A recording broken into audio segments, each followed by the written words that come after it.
tem É, palavra não, minha gente. Não tem nada e tem é, tudo. verdade. É porque dá para observar as maravilhas de Deus, né? Então Tudo foi Deus que inspira, o fez. ar é mais puro, o silêncio, a gente se sente mais a gente consegue ouvir a própria voz. É lindo É. demais. Do vale ao monte, a visão me faz subir. No topo encontro a vida que Deus tem pra mim. Do vale ao monte, é Jesus quem conduz. Ele rasgou o véu e me encheu de luz. Pessoal, mais um quadro do Vale ao Monte. É o nosso canal que traz testemunhos para vocês. E eu tô com duas mulheres de Deus aqui. Duas mulheres que têm intimidade, duas mulheres que são empoderadas em Cristo e duas mulheres que vão compartilhar testemunho de como é bom ser amigo do Senhor. Elma, prazer estar com você, e Angenita também, prazer. Tinha convidado as duas separadamente e Deus hoje uniu. E vamos fazer esse bate-papo. Bom demais. Muito bom estar com vocês. Vamos começar fazendo uma pergunta que elas são muito reflexo disso. Como é que a gente consegue ter intimidade com o Senhor? Ser íntimo, ser próximo. O nome intimidade já fala, né? Intimidade está perto.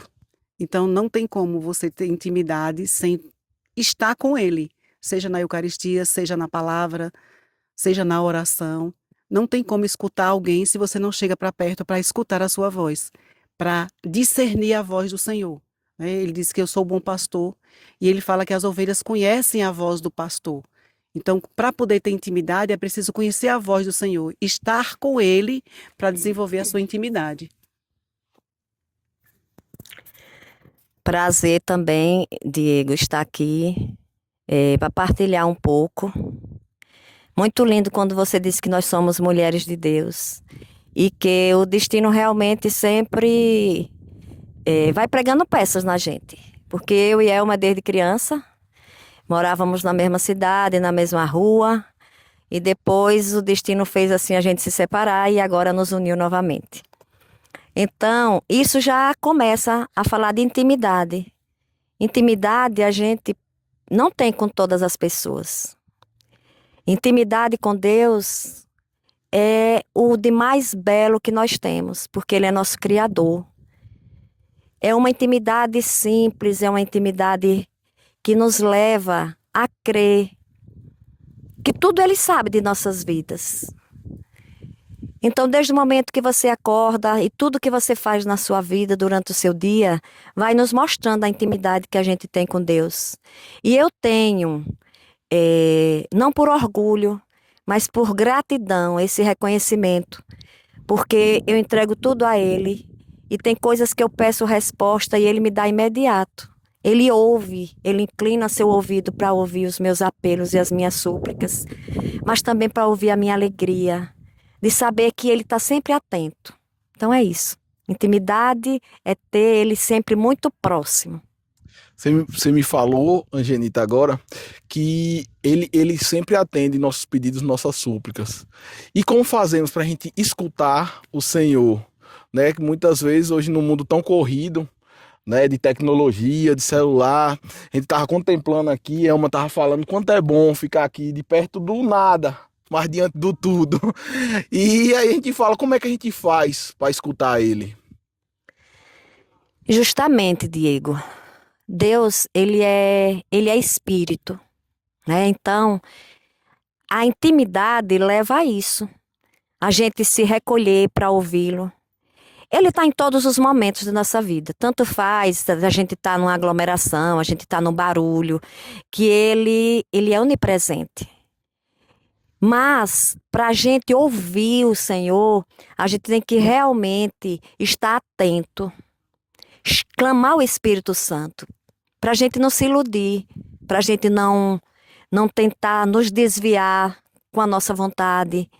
Então, ouvir o Senhor é ter, novamente eu volto, a intimidade com a palavra, né? De entregar tudo a Ele, de fazer a vontade dEle, de pedir ao Espírito Santo que nos conduza. Ouvir a palavra de Deus, estar sempre atento na Santa Missa, nas homilias, nas pregações, no ordinário da nossa vida, no dia a dia. Então a gente sabe quando vem de Deus, quando nos dá paz. Amém. Isso. Eu queria falar também assim, que Deus fala conosco, nunca vai contradizer a palavra dele. Quando Deus fala, a conexão com a palavra de Deus é direta, não é Verdade. contrária. Então, se é contrária à palavra dele, vai roubar a nossa paz. Às vezes a gente quer uma resposta, quer ouvir a Deus naquilo que a gente quer ouvir, e não naquilo que Deus quer falar para a gente. E muitas vezes o que Deus fala no nosso interior nos inquieta, mas não nos rouba a paz. Isso. A gente tem uma consciência de que é preciso realmente agir daquela forma, mas não é algo que tira a paz da gente. Inquieta sem roubar a paz. Que bom, que bom. Outra coisa que eu queria trazer para vocês hoje, quando eu acordei, fui orar e pedir orientação, foi sobre sabedoria. A gente sabe que Deus é sabedoria. E em Provérbios tem falando que a mulher sábia edifica o lar e a tola destrói com as próprias mãos. O que é que vocês podem colocar sobre vocês como mulheres de Deus, sobre essa passagem da Bíblia? Essa passagem da Bíblia, por incrível que pareça, de sabedoria é a leitura de hoje que Salomão pede, né? Salomão pede a Deus, que ela ainda era um menino, ainda sou muito jovem para comandar esse povo tão grandioso, tão numeroso, como eu poderei, Senhor? E a única coisa que ele pede a Deus é a sabedoria para conduzir aquele povo, porque ele foi escolhido, se entende que ele é escolhido por Deus. Então, se ele é escolhido por Deus, ele precisa ser capacitado pelo próprio Senhor que o escolheu. E da mesma forma, não só a mulher, o homem, mas a gente como mulher, a questão da sabedoria é contraditória ao mundo, né, Angenita? São contravalores. A sabedoria da mulher em Deus, ela contradiz aquilo que é sabedoria para o mundo. Aquilo que é valor para o mundo, para a gente muitas vezes não é. É o reconhecimento, é o aparecer, é ter títulos, é ter nome, é ser melhor, é ter um corpo perfeito, idealizado pelo mundo, é estar sempre se capacitando porque você tem que consumir mais, você tem que acompanhar mais. E a sabedoria do mundo, de Deus, ela é invisível, ela traz, do mesmo jeito que a gente falou sobre intimidade, sobre ouvir a voz, a sabedoria nos dá paz. No meio das adversidades, no meio das concorrências do mundo, a sabedoria divina nos coloca, nos faz enxergar o nosso lugar, sem nos roubar a nossa identidade. Entendi. Que bela explanação. Bem, minha amiga já explicou tudo, né? Aí eu só quero complementar, porque tudo que ela falou do mundo é a inteligência limitada, a inteligência ilusória, dos padrões de hoje. Como ela mesmo diz, a mulher tem que ser magra, a mulher tem que ser isso, a mulher tem que esconder suas rugas. E a gente sabe que quanto é belo você ir envelhecendo e amadurecendo com sabedoria. Porque por mais que queira se esticar, por mais que queira isso e aquilo, não estou condenando, é bom, é belo, mas a essência da gente, a sabedoria da gente é interna. A sabedoria que vem de Deus. Por isso que quando ele, né, questionou para Salomão o que ele mais queria, a sabedoria.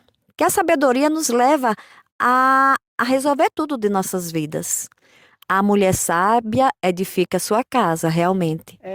Eu me lembrei de um episódio, Genita. Pode compartilhar. Eu me lembrei de um episódio, minha irmã tem quando eram pequenos os meninos, que o avô disse assim para um dos meninos, né? Para ele mentir, para um menino mentir, para se safar, para se sair da situação. Aí o avô disse assim, mas aí uma sabedoriazinha, assim, uma mentirinha, uma sabedoria aí, não mata ninguém não. Aí minha irmã respondeu assim, sabedoria é resolver a situação sem precisar mentir. Essa é a sabedoria divina. Que belo. Tem outra passagem que fala que a mulher sábia edifica o lar. Essa daí é de Provérbios. Eu falo em edificação, sustenta o lar. Porque como Elma colocou aqui, Salomão pediu sabedoria para tratar daquele povo. Aquele povo eu coloco como homens, que nós somos bicho bruto. Não é diferente de mulher. O homem é diferente da mulher. E a mulher sem sabedoria, às vezes, vai bater de frente com um bicho bruto. Quem já viu bater de frente com um jumento? Você coloca... Tipo, e a mulher com sabedoria, eu acho que ela é mais doce. Não sei se você concorda comigo. Ela consegue tudo que ela quiser com o homem, mas ela tem sabedoria. Porque, às vezes, o empoderamento do mundo é o empoderamento de bater de frente. E o empoderamento em Cristo é aquele empoderamento de ter sabedoria para conquistar o que quer. Vocês concordam comigo, menino? Pode complementar alguma coisa, eu tô errado. Eu tô falando de uma visão de homem, eu tô... Sim, tá certo esse seu pensamento, sim. Porque, por exemplo, na minha vida, meus filhos perderam o pai muito pequenos. Então, eu sempre, desde esse tempo, eu sou pai e mãe deles, né? Eles até brincam, muitas vezes, às vezes me chamam de pai, né? Então, eu sempre pedi a Deus muita sabedoria quando o pai dele se foi, porque era um pai muito bom. Ele podia ser qualquer outra coisa que não fosse muito bom, mas em questão de paternidade, ele foi muito bom e eles sentiram muito.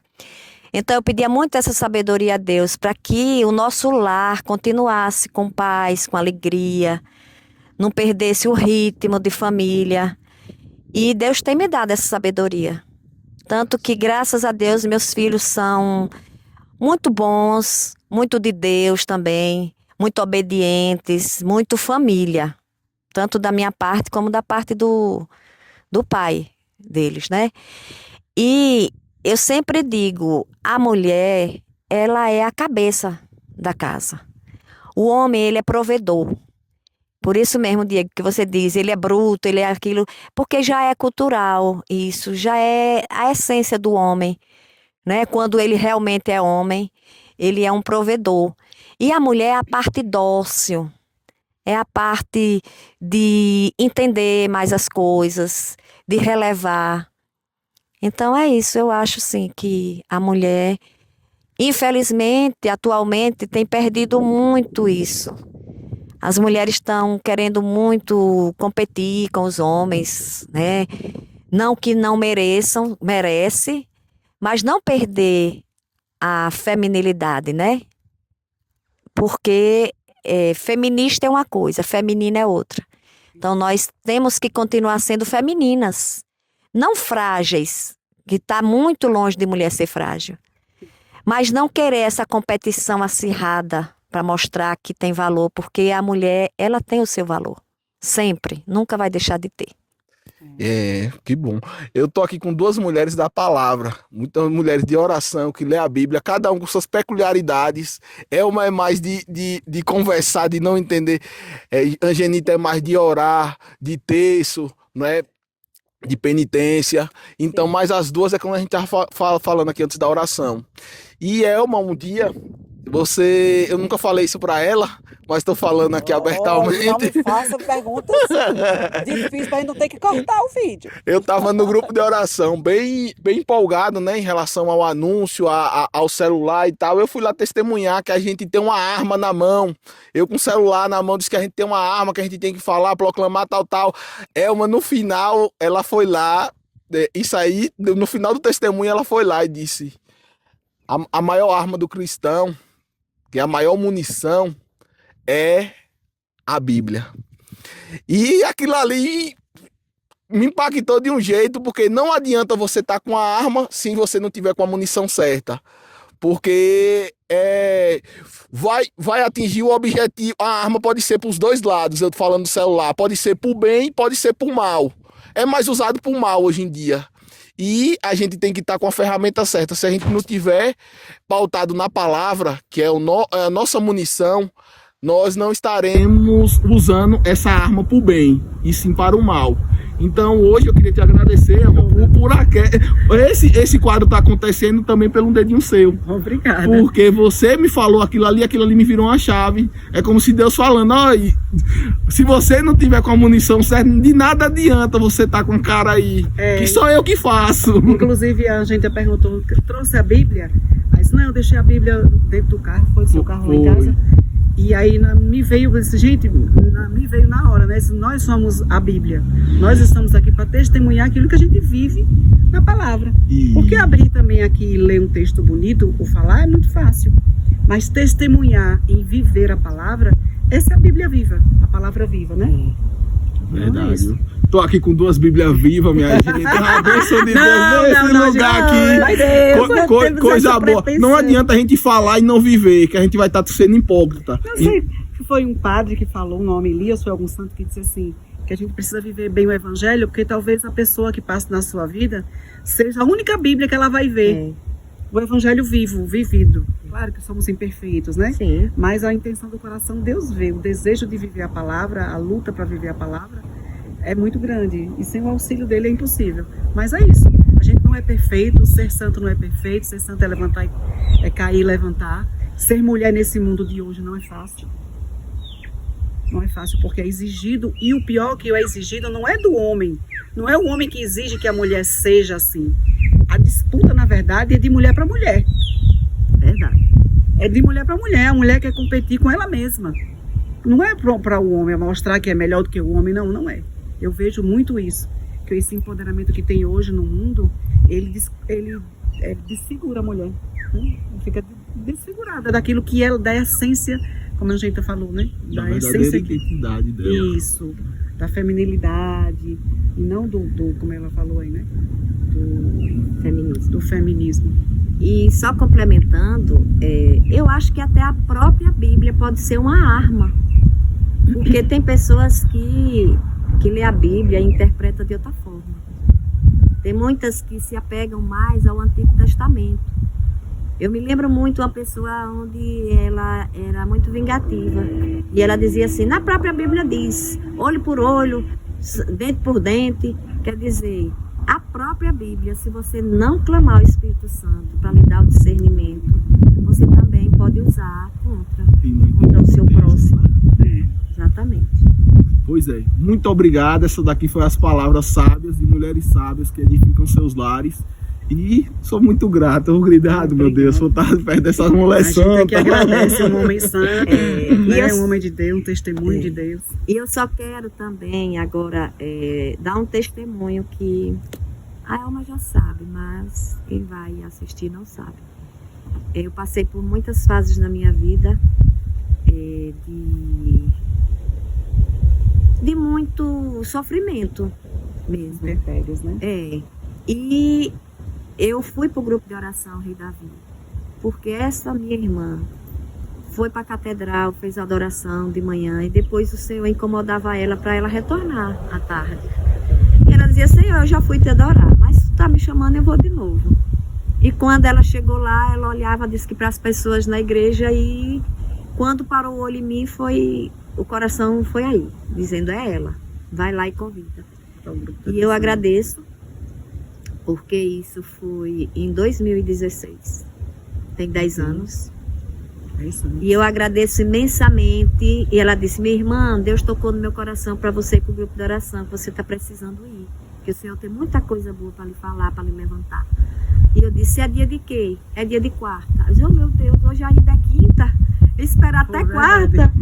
Aí ela disse, mas tenha paciência, se você aguentou até agora, você aguenta até quarta. Então eu agradeço imensamente pela vida dela, eu agradeço imensamente pelo ministério. Como ela mesmo diz, não somos santas, mas estamos a caminho, estamos na luta diária. Estamos caindo, mas estamos levantando. E que o Senhor continue nos levantando, nos orientando, nos dando sempre esse olhar, que Ele sempre tem coisas boas para nós. Eu agradeço pela vida do Diego, que cada dia mais também está, Senhor, voltado para as coisas do alto. Como dizia Padre Léo, a gente não tem que olhar para baixo, a gente tem que olhar para cima. Para cima, literalmente, para o céu, que é lá o nosso lugar.